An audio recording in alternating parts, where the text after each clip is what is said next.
There is a brown powder available right now at any grocery store for $3. It does not slow rust down. It does not delay corrosion by a season or two. It terminates rust permanently at the molecular level. One single application on bare steel and the corrosion process ends completely.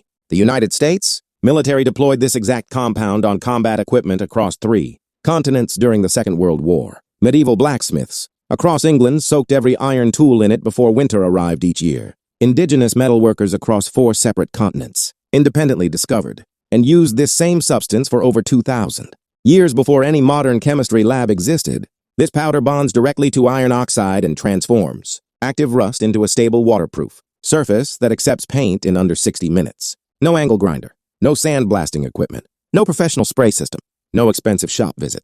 $3 worth of powder dissolved in warm water inside a plastic bucket you already own. Then a corporate accountant ran the numbers and the story changed completely. The global auto parts industry pulls in over $400 billion annually. Rust is the single largest driver of replacement purchases across body panels, brake lines, exhaust components, and suspension systems. A $3 permanent solution does not represent progress to that industry. It represents an existential threat that needed to disappear quietly. They did not abandon this compound because the chemistry failed.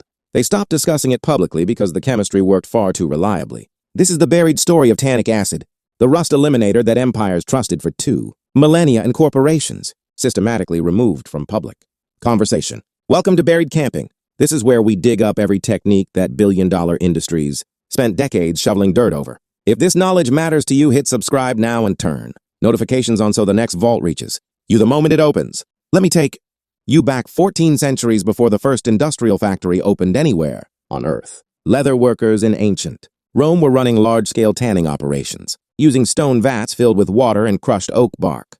The process softened raw animal hides and made finished leather durable, flexible, and resistant to water. They called the process tanning from the Latin word for oak. Every leather workshop operating across the Roman Empire relied on these dark, brown oak bark solutions daily. But something unexpected began happening inside. Those vats that nobody had planned for. Every iron tool that came into contact with the tanning liquid stopped corroding afterward. Knives that developed rust within days in the damp.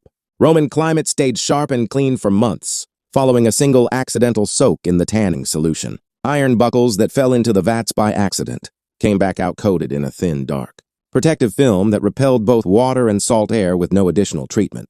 Word traveled from the tanners to the blacksmiths, from the blacksmiths to the armorers, from the armorers directly to military commanders.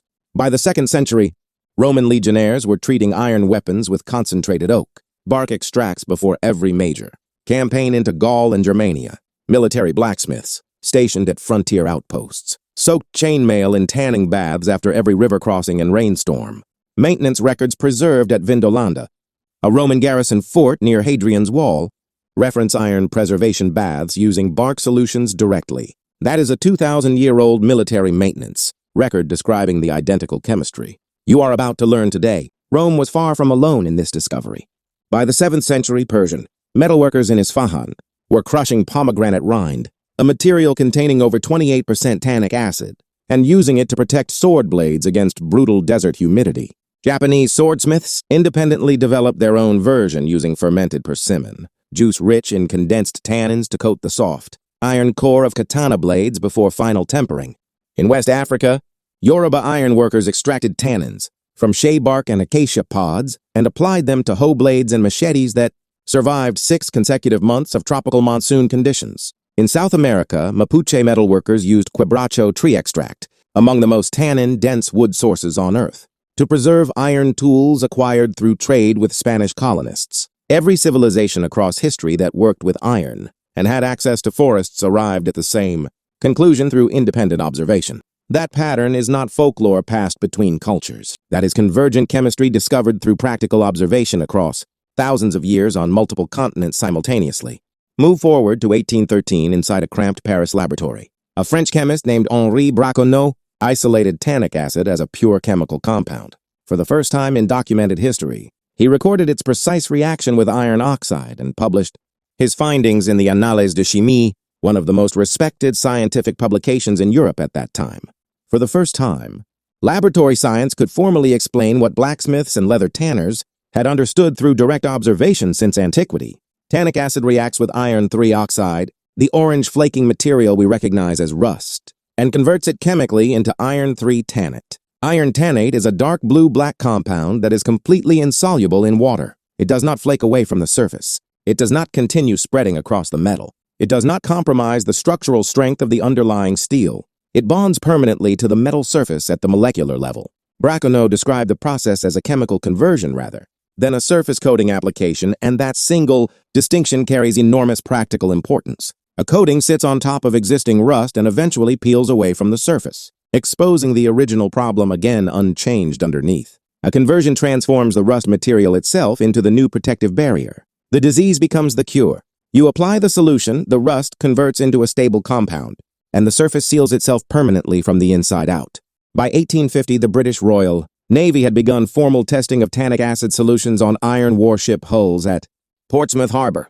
Results were documented in Admiralty maintenance. Logs now preserved at the National Archives. Ships treated with tannin solutions recorded 60% less. Hull corrosion across a 5-year monitoring period compared to identical vessels. Treated with standard lead-based paints of the era. 60% corrosion reduction, using a solution that cost pennies per gallon, compared to expensive commercial coatings. The Admiralty expanded testing to anchor chains, rudder assemblies, and below waterline fittings across the entire Channel fleet. The results held consistently across every application tested. Before we go further, everything covered so far only begins to scratch the surface of what has been deliberately buried and kept from public awareness. Inside the complete buried camping vault, we have assembled every suppressed outdoor technique, every proven off-grid method, and every forgotten practical solution that industries quietly removed from mainstream conversation over the past century. A solar water heater buildable from scrap parts for $20. An earth battery that generates usable electricity from 2 dissimilar metals and wet soil. A biochar water filter that purifies contaminated water for under $15 total. An atmospheric water generator that pulls clean drinking water from ambient air using salt and sunlight.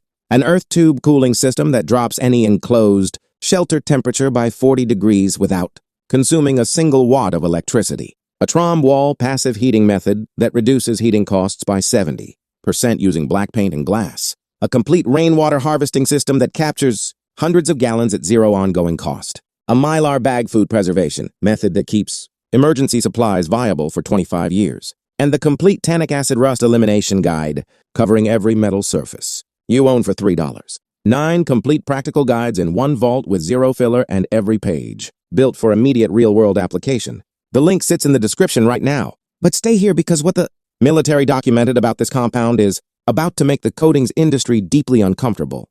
In 1939, the world entered total war and rust became an immediate military crisis at industrial scale.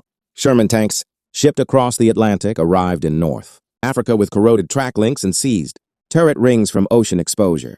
Rifles stored in Pacific Island. Humidity jammed completely within weeks as moisture penetrated standard gun oil treatments. The War Department launched a classified materials preservation program in 1941 at Aberdeen, proving ground in Maryland. Researchers ran over 200 anti-corrosion compounds through accelerated salt spray chamber, testing on standardized steel panels. The findings were declassified in 1947, and they present a serious problem for the modern coatings industry. Tannic acid outperformed every synthetic rust inhibitor tested in the Aberdeen program. Not marginally, decisively, a 4% solution applied to pre-rusted steel panels withstood over 1,000 hours of continuous salt spray exposure without failure. The closest synthetic competitor in the program failed at 600 hours. Procurement officers began ordering tannic acid in bulk for depots across 3 active theaters of war: jeep chassis, ammunition storage containers, rifle barrels, bridge construction components, and landing craft. Hardware were all treated with the same $3 solution throughout the conflict.